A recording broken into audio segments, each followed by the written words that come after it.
तो दोस्तों आज मैं एक्सप्लेन करूंगा एक काफी भयानक और सच्ची घटना पर आधारित एक कन्नड़ा हॉरर मूवी को जिसका नाम है ट्रंक। ये मूवी 2018 में रिलीज हुई थी। इस मूवी को आप देखना चाहते हैं तो आप इसको जियो सिनेमा पर या फिर यूट्यूब पर ही जाकर देख सकते हो। उसका लिंक मैं आपको नीचे डिस्क्रिप्शन में दे दूंगा, पिन कमेंट में दे दूंगा।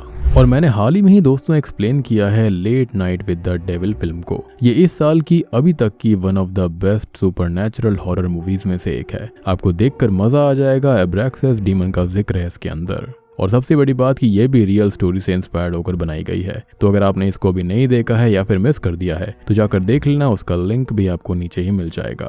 तो चलिए अब बिना किसी देरी के चलते हैं सीधा वीडियो की तरफ।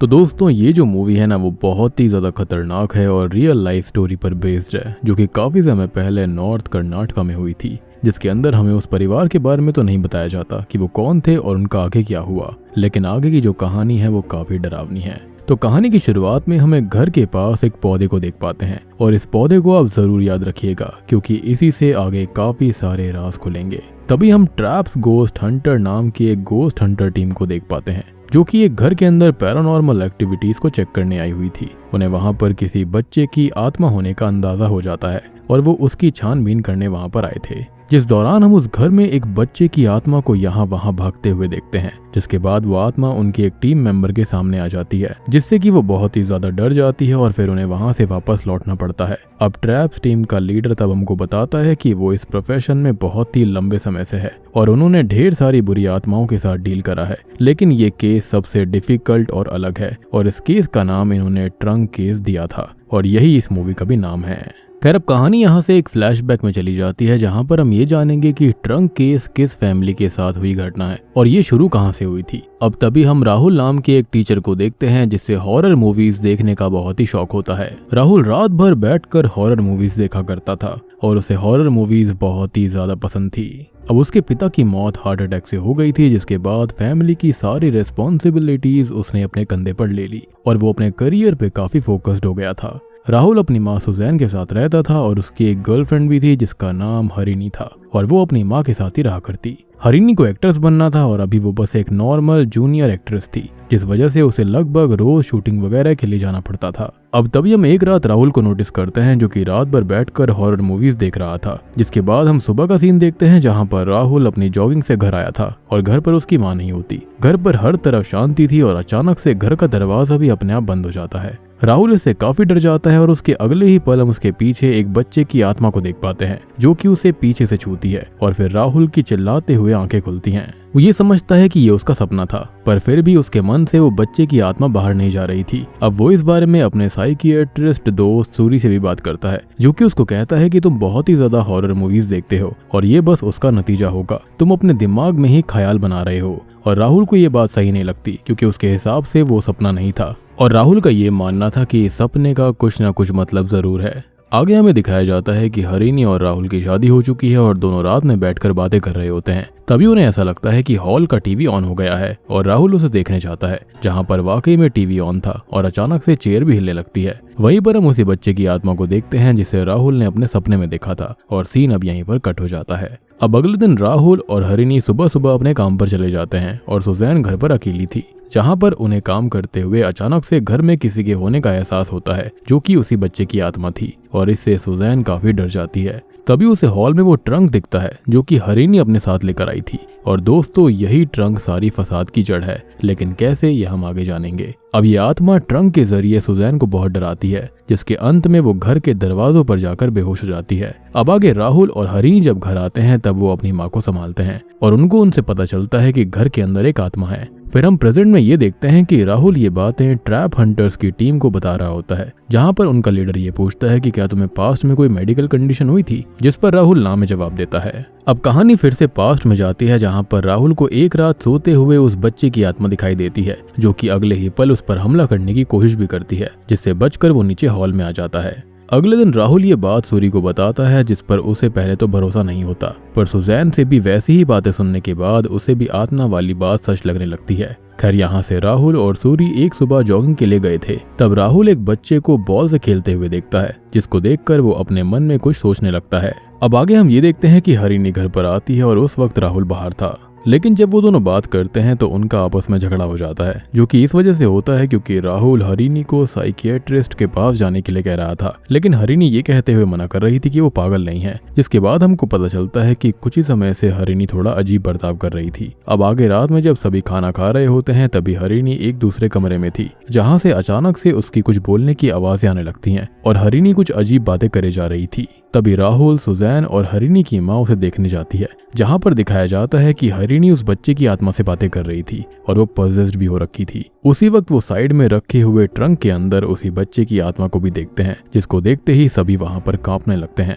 जिसके बाद वो आत्मा राहुल की माँ को घसीटते हुए एक अंधेरे कमरे में लेकर चली जाती है, पर वो उन्हें कुछ करती नहीं है। अब आगे राहुल अपनी माँ को संभालता है और तब तक हरिणी अपने कमरे में चली गई थी, जहाँ पर जब राहुल जाता है तब वो हरिणी को पॉजेस्ड हालत में पाता है, जो कि उसे देखते ही उसके पीछे आने लगती है, जिससे डरकर वो कमरे के अंदर बेड के नीचे छिप जाता है, जहाँ पर उसे कमरे के अंदर एक बच्चा चलते हुए दिखाई देता है, जिसके अगले ही पल हरिणी उसे ढूंढ लेती है। पर राहुल का नसीब था कि तब तक हरिणी नॉर्मल हो गई थी। अगले दिन अब राहुल ऑफिस जाता है, तब वो आत्मा हरिणी को पॉजेस्ड करके राहुल की माँ पर हमला कर देती है, जिसके बाद राहुल को उन्हें हॉस्पिटल में भर्ती कराना पड़ता है। अब उसी रात राहुल जब घर पर आता है तब हरिणी की माँ उसे एक सच बताती है। वो उसे अपनी फैमिली फोटो दिखाकर रोते हुए कहती है कि मेरा एक बेटा भी था जिसका नाम हरि था। जिसके बाद हमें कुछ सीन्स दिखाए जाते हैं जहां पर हम नोटिस करते हैं कि राहुल ने हरि को इससे पहले भी कई बार देखा था, यानी कि उसकी आत्मा उसके सामने इससे पहले कई बार आ चुकी थी। अब आपको वो सीन भी याद होगा जब राहुल सूरी के साथ जॉगिंग करने गया था और उसने वहां पर एक बच्चे को बॉल से खेलते हुए देखा था, तो वो कोई और नहीं बल्कि हरि ही था। अब आगे हरिणी की माँ उनके परिवार की कहानी सुनाती है कि उसका पति शराबी था, जिस वजह से हर दिन घर में बुरा माहौल रहता। जिसके बाद एक दिन वो घर को छोड़कर चला गया और कभी वापस नहीं लौटा। हरि अपनी बहन हरिणी से बहुत प्यार करता था और उसे बिल्कुल पसंद नहीं करता था कि कोई उसे डांटे भी। ऐसे ही एक दिन जब हरिणी की माँ हरिणी पर गुस्सा कर रही थी तब हरि बीच में आ गया था और अपनी माँ पर वो हाथ भी उठाने वाला था। जिसके बाद जब उसकी माँ उस वजह से उसे मारने गई तब वो घर से भाग गया। जिसके बाद वो शाम तक नहीं लौटा और रात में जब उसकी माँ हरिणी को देखने गई तब उन्होंने किसी वजह से उस कमरे में रखा हुआ ट्रंक खोला, जिसमें उन्होंने देखा कि हरि मरा पड़ा था। तब उनको पता चला कि हरि घर से भागा ही नहीं था, वो ट्रंक में जाकर छुप गया था और ट्रंक का लॉक बाहर से लगने की वजह से हरि की अंदर ही दम घुटने की वजह से मौत हो गई थी और इस हादसे ने उसकी माँ को पूरी तरह से तोड़ दिया। उन्होंने तब हरि की डेड बॉडी को घर के वहां पर ही एक जगह पर दफना दिया था, जिसके ऊपर उन्होंने एक पौधा भी लगा दिया और ये वही पौधा है जिसे हमने मूवी की शुरुआत में देखा था। हालांकि उसकी डेड बॉडी को दफना दिया गया, लेकिन उसकी आत्मा उस ट्रंक से जुड़कर रह गई थी, जिसका एहसास हरिणी की माँ को बहुत पहले ही हो गया था और अब वो ट्रंक हरिणी के जरिए राहुल के घर में जा चुका है। और ये सच जानने के बाद राहुल ये बातें सूरी को बता देता है, जिसके बाद सूरी उसे ट्रैप हंटर्स के पास ले जाता है और कहानी फिर से प्रेजेंट में आती है। और अब आपको समझ में आया होगा कि ट्रैप हंटर्स की टीम यहाँ तक पहुंची कैसे। जहां पर ट्रैप हंटर्स की टीम राहुल के घर में सभी जगह कैमरास लगाती है और वो सभी इक्विपमेंट्स के साथ बिल्कुल रेडी हो जाते हैं जिनसे वो उस आत्मा को देख पाए। अब सभी हरि की आत्मा का इंतजार करने लगते हैं, जिसके बाद वो उनको एक कमरे में दिखाई देता है, जहां पर जाते ही घर की लाइट चली जाती है और वो आत्मा सभी को बेहोश भी कर देती है। अगले दिन ट्रैप हंटर्स का लीडर फैसला करता है कि वो एक रिचुअल करेंगे जिसके जरिए वो हरि की आत्मा से सीधा बात कर पाएंगे, जिसके लिए उन्हें हरिणी की जरूरत थी। इसलिए वो हरिणी को भी वहां पर रात में लेकर आते हैं, जहां पर उसके सामने आईना रखकर हरि की आत्मा को बुलाया जाता है, जिसके कुछ ही देर के बाद घर की लाइट चली जाती है और हरिणी पॉजेस्ड हालत में आ जाती है। लेकिन उसी वक्त कहानी में सबसे बड़ा ट्विस्ट रिवील होता है, जहां पर ट्रैप हंटर्स का लीडर घर के कोने में एक और आत्मा को बैठा हुआ देखता है, जो कि हरि की ही आत्मा थी। तो वो आत्मा कौन थी जिसने फिलहाल हरिणी को पॉजेस किया था? तो हमको ये पता चलता है कि ये हरिणी के पिता की आत्मा है। जी हाँ, और अब तक इनके ऊपर जो भी हमले हुए थे वो किए थे हरिणी के पिता ने, ना कि हरि ने। हमको यहाँ पर यह भी पता चलता है कि हरिणी के पिता थोड़े से साइको जैसे थे। दूसरी तरफ हम हरिणी की माँ को देखते हैं, जो कि उस ट्रंक को आग लगा देती है ताकि सारे जड़ की फसाद ही खत्म हो जाए, जिसके अगले पल ही हरिणी नॉर्मल हो जाती है और उसके सामने रखा हुआ आईना भी टूट जाता है, यानी कि वो दोनों आत्मा वहां से चली गई। जिसके बाद मूवी के एंडिंग सीन में हम कुछ सालों बाद की कहानी देखते हैं, जहां पर अब राहुल और हरिणी का विहान नाम का एक बेटा है, जो कि काफी हद तक उसके ही भाई हरि जैसा दिखता था और वो बैठकर हरिणी के पिता के फोटो पर लगातार सर्कल्स बनाए जा रहा था। और बूम, इसी के साथ में ये मूवी यहीं पर खत्म हो जाती है। अब देखो एंडिंग और ओवरऑल कहानी की बात करें तो मेरे हिसाब से हरिणी के पिता के घर छोड़ के जाने के बाद में उनकी जब मौत हो गई होगी तब उनकी आत्मा भी इस ट्रंक से जुड़ गई थी, जिसका कारण हो सकता है कि ये उनका फेवरेट ट्रंक होगा। और हरि की आत्मा तो इस ट्रंक में पहले से ही थी क्योंकि उसकी जान इसी में गई थी। तो इस वजह से हरिणी के पिता हरिणी को पसस कर पाए थे और उनका साइको बिहेवियर भी मरने के बाद नहीं बदला और हरिणी इसलिए ऐसी हरकतें कर रही थी। और इसलिए हमने एक सीन के अंदर नोटिस भी किया था कि जब हरिणी पजस हो गई थी तो आत्मा जो थी उसके भाई की वो ट्रंक के अंदर बैठी हुई थी। तो उसको पजस किसने किया? तो उसको पजस उसके पिता की आत्मा ने किया था। अब देखो यहाँ पर एंडिंग की बात करें तो चीजें काफी ज्यादा कॉम्प्लिकेटेड हो गई हैं, क्योंकि यहाँ पर हमें पता नहीं है कि जो विहान है उसकी शक्ल उसके बाप से मिल रही थी या फिर उसके भाई से, क्योंकि दोनों की ही शक्ल बचपन में सेम थी। अब देखो या तो यहाँ पर यह हो सकता है कि हरिणी के पिता ने हरिणी के बेटे विहान के रूप में वापस जन्म लिया है और इसी वजह से एंडिंग में हमने विहान को उस फोटो पर लगातार सर्कल बनाते हुए देखा, या फिर शायद से वो हरि ही हो सकता है जो कि अपने पिता पर काफी गुस्सा था, जिसके चलते वो लगातार सर्कल्स बना रहा था। बाकी आप लोग बताना कि आपको क्या लगता है कि एंड में आत्मा किसकी थी, किसके रूप में यहाँ पर री इनकारनेशन हुआ है।